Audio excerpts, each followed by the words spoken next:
আমরা গরিব হওয়ার কারণ হইতেছে আমরা বাপ মা। আমরা জন্মের পরেই গরিব বানাই দিছি। খেয়াল লাগিয়া এর নাম হইতেছে কুদ্দুস।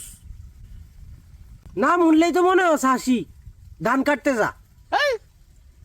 এই যে তোমার নাম আবুল, নাম শুনলে কেমন জানি খেত খেত খেত লাগে, এটির কোনো নাম হইলো? এই যে আমার নাম কাশেম, নাম শুনলেই মনে হয় যে হকার, সম্পাপড়ি বিক্রি করি। এইটার নামের কোনো খাওয়া আছে? কোনো খাওয়া নাই। এটার নাম গরিব গরিবই, আর এটি কোনোদিন বড় লোক হইতে না। স্টিভেন জবস, নাম শুনলেই অন্যরকম ভাই ভাই, মনে হয় যে কি জানি কি তৈরি করে আলবো। বিলি গেটস, নাম শুনলে মনে হয় যে বিশাল বড় লোক। আর আমরার নাম যে কি রাখছে আমরার বাপ মা, আবুল্লিয়া, কাশেম মিয়া, কুদ্দুচ্চিয়া, এটি কোনো নাম হইলো?